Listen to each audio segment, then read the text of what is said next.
इतना बड़ा हमें योगदान मिला है। ये बहुत हम सालों से लड़ रहे थे इसके लिए, जो हमारी निगम पार्षद ने हमें ये करके दिया, उनका बहुत बहुत धन्यवाद।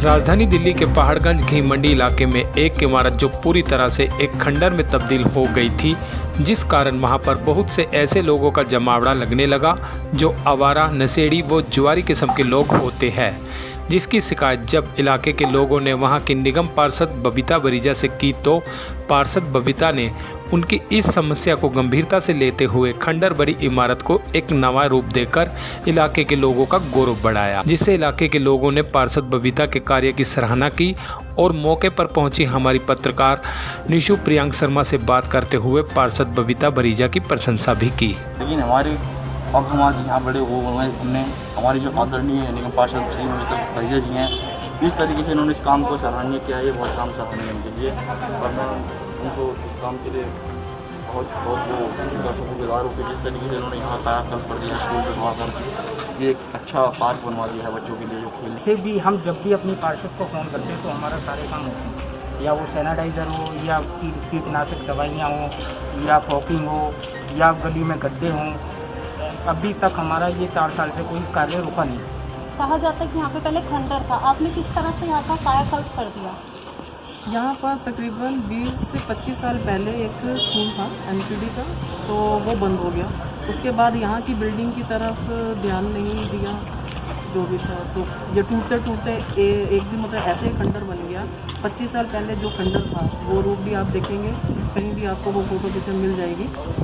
तो यहाँ के लोगों को ज़्यादा दिक्कत ये थी कि वो खंडर जो बन गया था, अंदर जो स्मैकी नशा करने वाले लोग थे, भारतीय संस्कृति को कलंकित करने वाले लोग भी यहाँ पर हैं, तो उनकी वजह से ये आसपास की जितने भी रिहायश है, जितने भी लोग हैं वो परेशान हैं। तो हमने फिर यही सोचा कि यहाँ से एक पहले तो मलबा हटाया जाएगा तो एक ग्राउंड सी बन जाएगी। ग्राउंड बनेगी तो उसके बाद सोचते हैं क्या करना है इसका।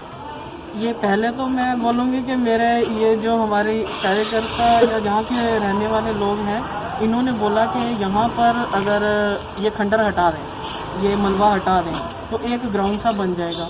मैडम 25 साल आपको सीजन लेने में लगता है कि यहाँ पे दीवारें खड़ी की जाए?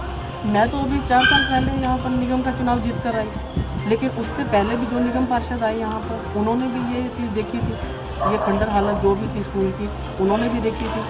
कई कमिश्नर भी आए थे, उन्होंने भी देखी थी। लेकिन जो काम करने का एक जो जुनून था, वो जुनून डे 1 से लेकर जो चली, फाइल घूमती इस काम के लिए 1-1.5 साल पहले ये फाइल जाकर कहीं मेरा ये काम टेंडर किसी ने लिया और मलबा उठवाया और ये काम तब पूरा होना शुरू। मेरा यही प्रयास है कि मैं ज़्यादा से ज़्यादा युवाओं को जोड़ूं और एक सकारात्मक शक्ति पैदा हो, क्योंकि भविष्य युवा है।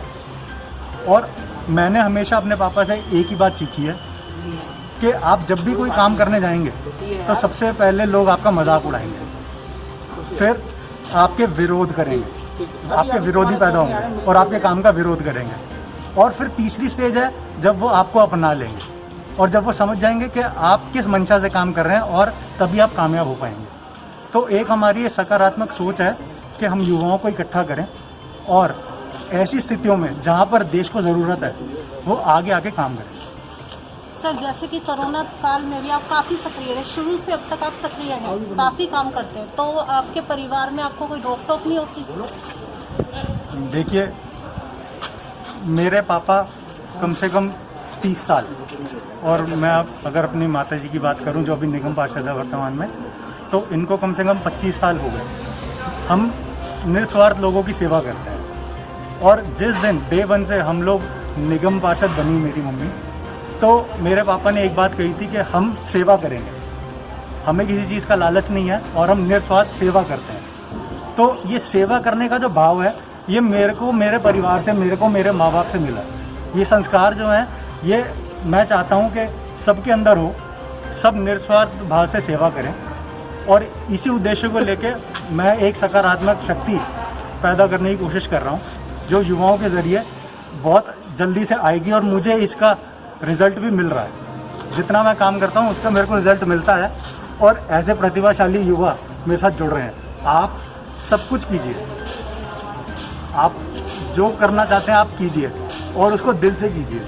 और सबसे पहले आप अपने परिवार का और अपने देश का सोचिए। युवा ही भारत का भविष्य है और अगर हम सकारात्मक सोच के साथ कोई काम करेंगे तो हमें कामयाबी मिलेगी।